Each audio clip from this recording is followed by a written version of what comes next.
Up first is When I Dream, and I want to talk about this one first because this is my favorite game from Essen. This is a party game from designer Chris Darzaklis and Drawlab Entertainment, and in this game, one player is wearing a blindfold for a round. Everyone else is trying to get them to guess words. So you're turning over a card that they can't see that has a word on it, and you're trying to get them to guess that word by saying a word yourself that might relate to it. Except everyone has a hidden role. Some people are fairies and they want the person to guess it correctly.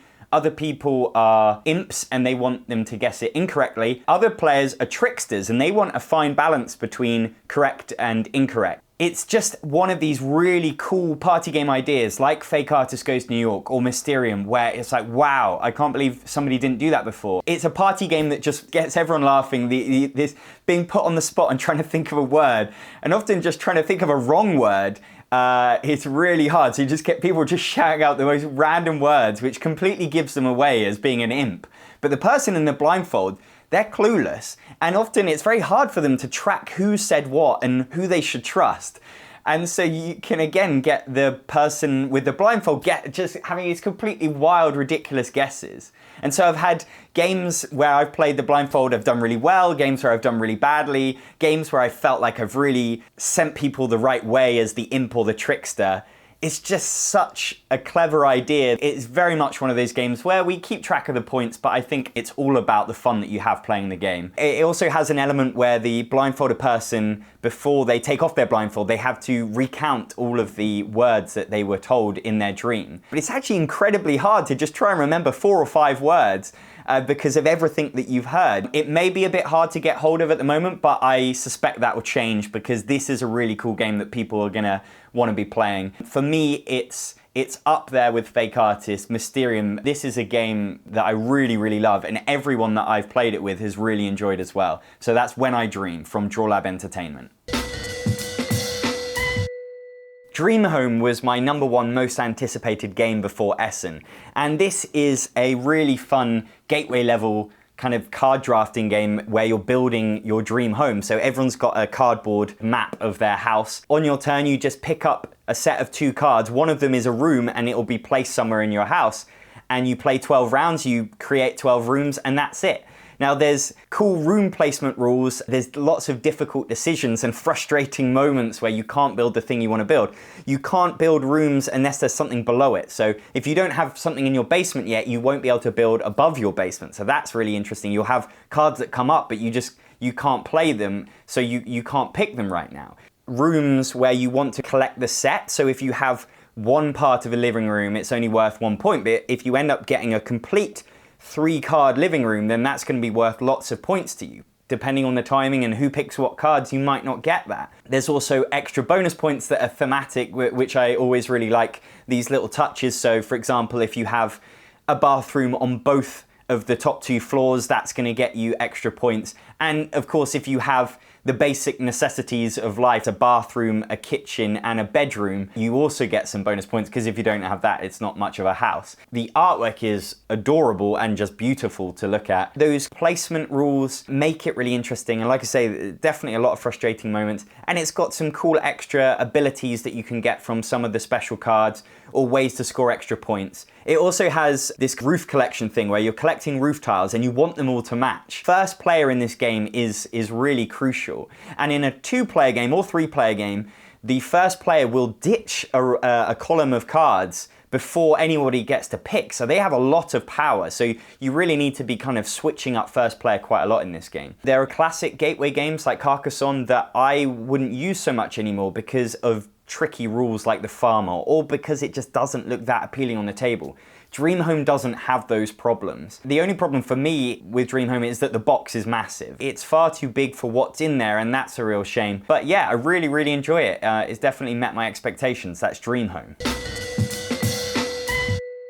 In the category of surprise hits is Capital, which is a game that wasn't on my top 20 Essen games list, But this is from designer Philip Malinsky and Grana, who brought us CV, which is a game that I really love. And Capital is a tile placement city building game about building the city of Warsaw. You've each got your own district that you're building, and you're drafting tiles. There's lots of different colors that relate to different regions of the city. So you've got housing and shops and parks. And later on, as the game progresses through the 6 epochs that you play, more things will come out, like business districts and culture and things like that. And the way these tiles are placed, it's a very simple game where you just drafting 4 tiles each round, you have to pay for those tiles, and then you put them down in a 3x4 grid.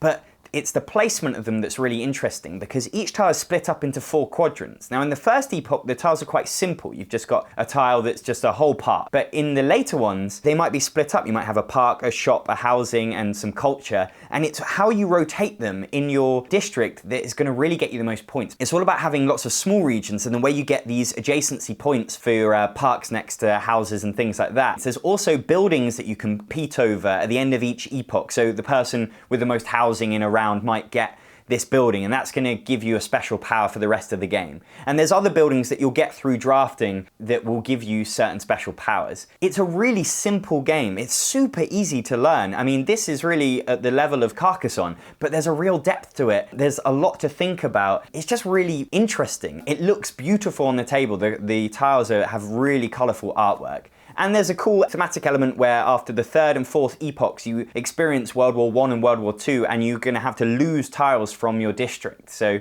that's frustrating, but there's also building on top of tiles, like in Quadropolis. There's a lot to think about here, but it's so simple to learn. It's really nice to look at.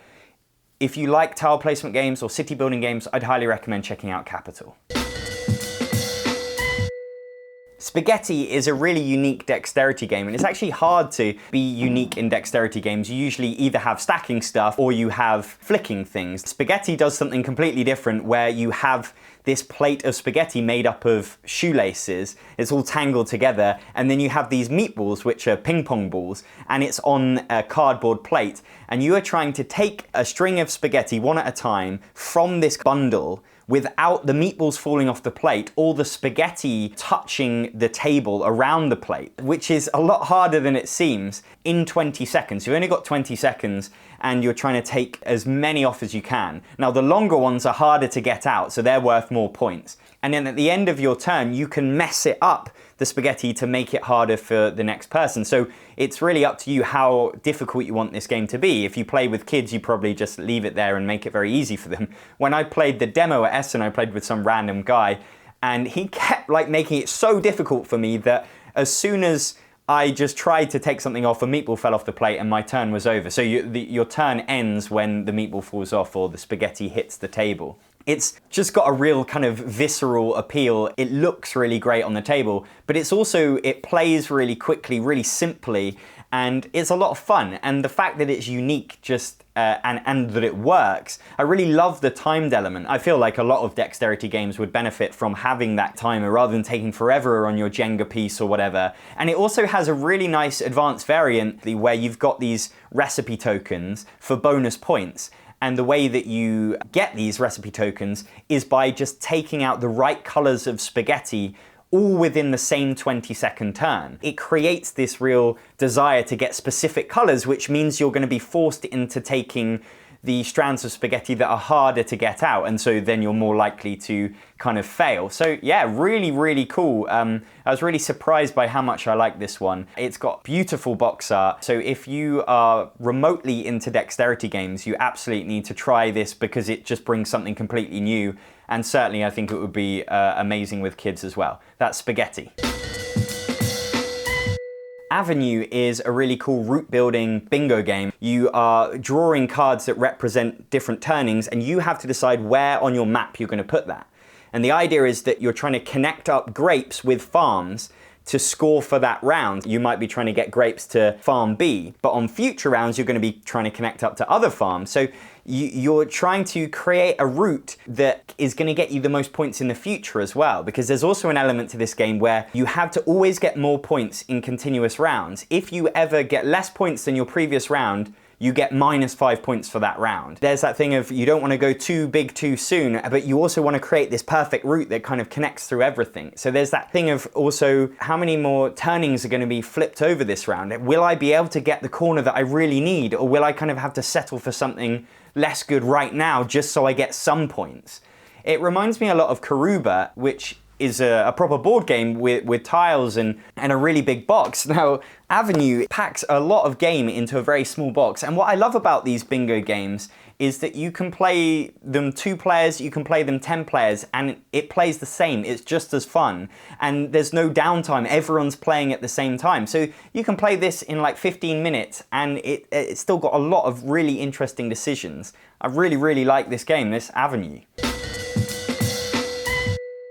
Sixes is a very simple party game that we've had a lot of fun with so far. And before I talk about the game, I just want to talk about how this is one of the most boring looking games I've ever seen. It uses Comic Sans as the font on its cards. If you can look past that, there's actually a really fun party game in this. Each round you're drawing cards. So the first round is a match round. So you have to come up with words that relate here to a cell phone, and everyone else is trying to come up with words that other people are going to answer. So you have 6 answers, and you get a point for every one that somebody else had. If you get 6 complete answers, then you get an extra point.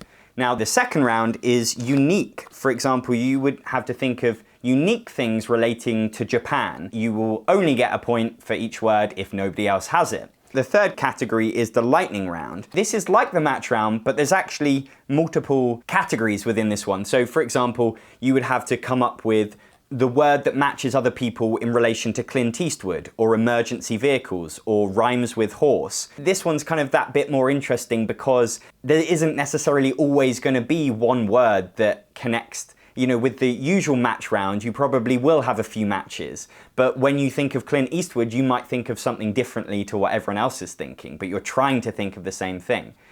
This plays in sort of 10-15 minutes, and it's so simple that it would work brilliantly with families, really with anyone. And I've played it with 3 players, it says to play with more than that, but I think it actually works quite well with smaller player counts, really any player count. It's a really good game for that Christmas. You're playing with a family, you don't know how everyone's going to react to a game, so you don't want to play a kind of party game that requires a lot out of a player. This is really just slouching on the sofa after you've eaten a big dinner, and you can still have a lot of fun with this and kind of laughing at people's answers and being annoyed at people for not picking the one that you picked and stuff like that. It's a really unassuming box, but it's actually a really, really cool party game that we found to be really addictive, and we've played multiple rounds after one another. So I would question some of the cards. I feel like some of them don't make it as hard as they could, don't make it enough of a challenge. In the lightning round we had sandwiches, and it just didn't feel that challenging because for me, everyone, if they're trying to match with someone else, they just pick cheese sandwich.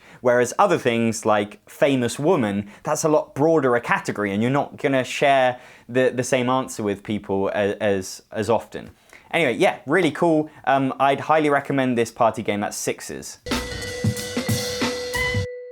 Rainbow Rage is a speed reaction game. If you've ever played Ghost Blitz or Jungle Speed, it's one of those games where you're flipping over a card, you're trying to grab the thing the quickest. In this game, you have these rainbow cards, and 2 of the colors have been switched around, and so you have to grab the stick that corresponds to the colors that have been switched. And if you grab it, then you get a point. So you can grab both of them. That's usually not going to happen. But what I really like about this game is that it's a lot simpler to get your head around than Ghost Blitz. I like Ghost Blitz, but I find that every time I play it, there's 1 or 2 people that are really good at it, and everyone else, including me, are just really struggling, and they have no chance to compete. In Rainbow Rage, it felt a lot more even-keeled, and we were all getting points. And I also really like that there's 2 colors to pick. So if you're really good, you can get both, but usually you'll get one and someone else will get another, so you're sharing that victory. And you take off one of the tokens from the stick and you add it to your own collection, and you're trying to create a whole rainbow of colors, and that's how you win the game.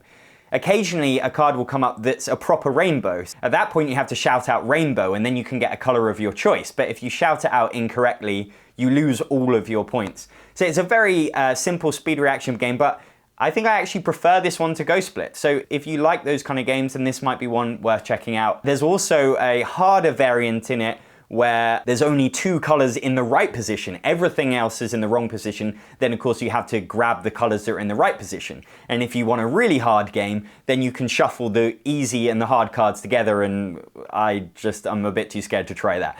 But yeah, so that's Rainbow Rage. If you like this video, please check out my previous videos because you'll probably like them too.